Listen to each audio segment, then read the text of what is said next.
মেডিকেলে ভর্তি দুর্নীতিতে সমস্ত বিচার প্রক্রিয়ায় স্থগিতাদেশ। বিচারপতি অভিজিৎ গঙ্গোপাধ্যায় ও বিচারপতি সৌমেন সেনের দেওয়া সমস্ত নির্দেশে স্থগিতাদেশ। দুই বিচারপতির দ্বৈরথে নজিরবিহীন পদক্ষেপ সুপ্রিম কোর্টের। এই মামলায় অন্তর্ভুক্ত হতে চান অভিষেক বন্দ্যোপাধ্যায়। আজ মামলার পরবর্তী শুনানি। কলকাতা হাইকোর্টের দুই বিচারপতির নজিরবিহীন দ্বন্দ্ব। বিচারপতি সৌমেন সেনের বিরুদ্ধে রাজনৈতিক পক্ষপাতিত্বের অভিযোগ তোলেন বিচারপতি অভিজিৎ গঙ্গোপাধ্যায়। এই অবস্থায় স্বতঃপ্রণোদিত হস্তক্ষেপ করে সুপ্রিম কোর্ট। তৈরি হয় দেশের প্রধান বিচারপতির নেতৃত্বে 5 বিচারপতির স্পেশাল বেঞ্চ। এবার আটকে গেল মেডিকেল ভর্তিতে দুর্নীতি মামলায় কলকাতা হাইকোর্টের দুই বিচারপতির সমস্ত নির্দেশ।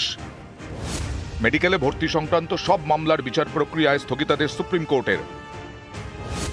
বিচারপতি সৌমেন সেন ও বিচারপতি অভিজিৎ গঙ্গোপাধ্যায়ের সব নির্দেশ স্থগিতাদেশ দিল সুপ্রিম কোর্টের 5 বিচারপতির বিশেষ বেঞ্চ।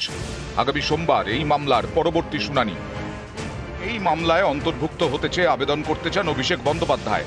সুপ্রিম কোর্টে এদিনের শুনানিতে অভিষেকের আইনজীবী অভিষেক মনু সিংভি বলেন, বিচারপতি অভিজিৎ গঙ্গোপাধ্যায়ের 25শে জানুয়ারির নির্দেশে ক্ষতিগ্রস্ত হয়েছে তাঁর মক্কেল।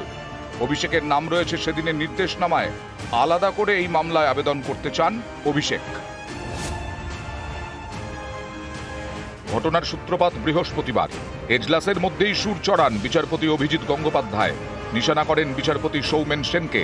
কারণ মেডিকেলে ভর্তিতে দুর্নীতির অভিযোগে বুধবার সিবিআই তদন্তের নির্দেশ দেন বিচারপতি অভিজিৎ গঙ্গোপাধ্যায়।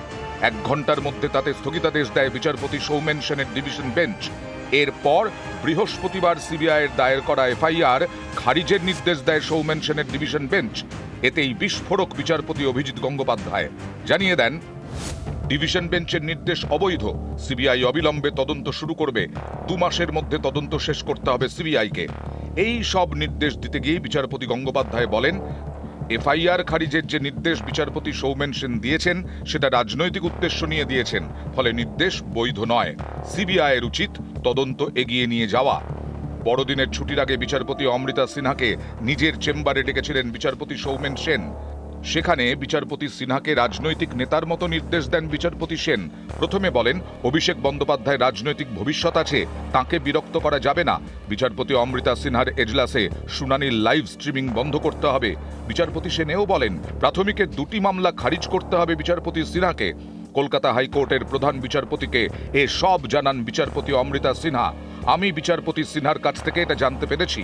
বিচারপতি সৌমেন সেন স্পষ্টই একটি রাজনৈতিক দলের হয়ে কাজ করছেন, তাই সুপ্রিম কোর্টের উচিত তাঁর সমস্ত নির্দেশ খারিজ করা। নির্দেশনামা এবং আবেদনপত্রের কপি ছাড়াই সিঙ্গল বেঞ্চের নির্দেশের ওপর স্থগিতাদেশ দিচ্ছেন বিচারপতি সেন।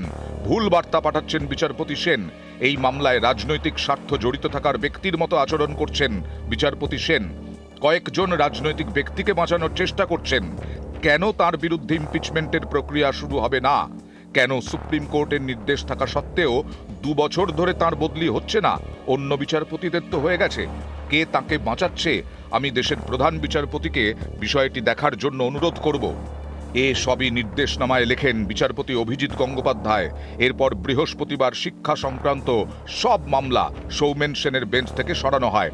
পরের দিনই 2 বিচারপতির দ্বন্দ্বে স্বতঃপ্রণোদিত হস্তক্ষেপ করে সুপ্রিম কোর্ট। নিউজ 18 বাংলা।